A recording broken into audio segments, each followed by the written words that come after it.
नवम मंडल, नौवां मंडल से प्रारंभ होता है। इसका ये प्रथम मंत्र है। इसमें क्या लिखा है कि हे सोम स्वभाव परमात्मन, यानी परमात्मा की महिमा चल रही है। सोम माने परमात्मा, सोम, ये भी ध्यान रखना। अभी आगे चल के आपको ये हेल्प करेगा इस ज्ञान को समझने में। ये 1 नंबर मंत्र, मंडल नंबर 9, सूक्त नंबर 1 का अब मंत्र नंबर हम दूसरा पढ़ रहे हैं। इसमें है हे परमात्मन आप, है ना, परमात्मा की महिमा चल रही है, ये ध्यान रखना। अब तीसरे मंत्र में हे परमात्मन, चौथे मंत्र में हे परमात्मन आप, है ना, महिमा भगवान की।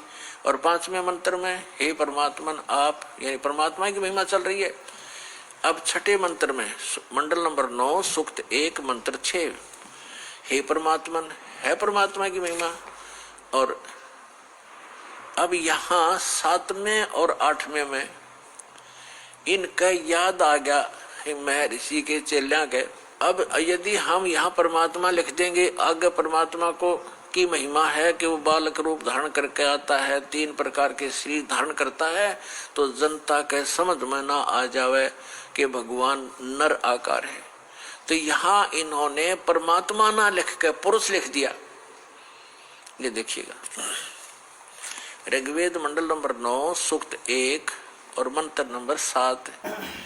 इसमें 6 तक तो उस हे परमात्मा लिखते आ रहे हैं, 6 तक तो। अब 7वें में इनकी बुद्धि फिर थोड़ी सी उकस गई, यहाँ लिख दिया तम उस पुरुष को, उस पुरुष लिख दिया, भगवान नहीं लिखा। अच्छा, यहाँ तीसरा फिर उस पुरुष को। अब ये पुरुष और कंसेप्ट क्लियर करना पड़ेगा, पुरुष माने परमात्मा होता है। अब देखो महर्षि दयानंद के द्वारा ज्ञान दिया गया है कि परमात्मा निराकार है, और जिसको माना है आर्य समाज के व्यक्तियों ने, पूरा विश्व ही माने बैठा है कि भगवान निराकार है। अब महर्षि दयानंद को हम छोड़ देंगे, क्योंकि हमने वेदों से प्रमाणित करना है कि वेद क्या कहते हैं। यजुर्वेद उन्हीं के द्वारा अनुवाद है, महर्षि दयानंद के द्वारा। यजुर्वेद अध्याय नंबर 40 के मंत्र नंबर 15 और 17 में ये कंसेप्ट कति क्लियर हो जाएगा। जैसे वेद ज्ञान परमात्मा ने दिया, उस पूर्ण परमात्मा ने इसके अंतःकरण में फीड कर दिया। उस मालिक ने जो इसमें लिखना था वो लिख दिया, ताकि हम आसानी से समझ सके। जिसने आगे वेदों को फिर बताया है, दिया है, समझाया है, उसमें लिखा है कि वेद ज्ञान दाता ये कहता है। अब वेद ज्ञान दाता, अब ये यहाँ काल माना जाएगा ब्रह्म, क्योंकि इसने आगे प्रदान किए हैं और इसको भगवान उस परम पिता ने दिए हैं, इसलिए ये गॉड गिवन है। और आगे जो इसने दिया है वो इस ब्रह्म के द्वारा दिए गए, इसलिए ये ब्रह्म गिवन भी कहे जाते हैं, गीता और ये दोनों वेद। तो यहाँ 40वें अध्याय के 15वें श्लोक में ये खुद कहता है कि मेरा ते कोम नाम है, और 17वें में भी यही स्पष्ट करता है कि मेरा ते कोम नाम है। और वो परमात्मा गुप्त है, वो पुरुष माने परमात्मा पूर्ण ब्रह्म ऊपर रहता है, वो गुप्त है। ये देखना, यजुर्वेद उठा लिया, ऋग्वेद रख दिया, और महर्षि दयानंद सरस्वती ये वही है, सार्वदेशिक आर्य प्रतिनिधि सभा, महर्षि 2/5, महर्षि दयानंद भवन, रामलीला मैदान, नई दिल्ली से। यजुर्वेद आर्य भाष्य है, महर्षि दयानंद सरस्वती। मुद्रक है Prince offset printers 1510 Pataudi house, Daryaganj, नई दिल्ली से। ये यहाँ से छपा है। यजुर्वेद का अंतिम अध्याय है 40वां।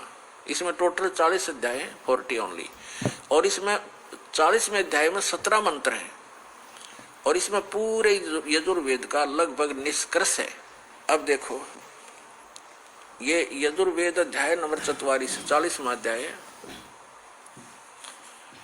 40वें अध्याय का ये 15वें मंत्र में वेद ज्ञान दाता कहता है कि वायु अनिलम अमृतम अथिदम भस्मांतम शरीरम ओम करतो समर किलबे समर करतुम समर।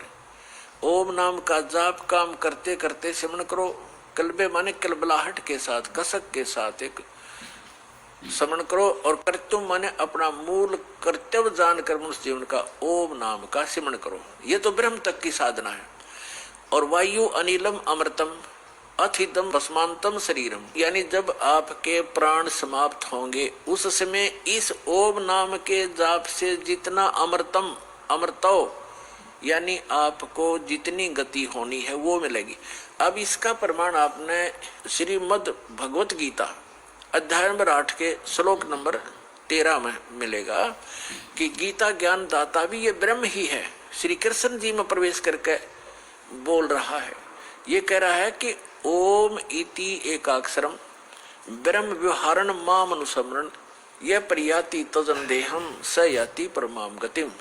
माम ब्रह्म, मुझ ब्रह्म का। अब यहाँ ये भी कंसेप्ट क्लियर करना पड़ेगा पुण्यात्माओं। आज तक ये लोक वेद दंत कथा सुनते सुनते हम बहरे हो गए और हम ढीठ हो गए, उस ज्ञान को कति कंप्लीट मान बैठे। जो हमने सुना वो फाइनल है। ऐसा भी भ्रमित है, कोई स्थिर नहीं है। किसी को भी कोई कुछ कह देता वो भी हाँ ठीक ऐसा भी है, ऐसा भी है, क्योंकि हम स्वयं अपने सदग्रंथों से परिचित नहीं।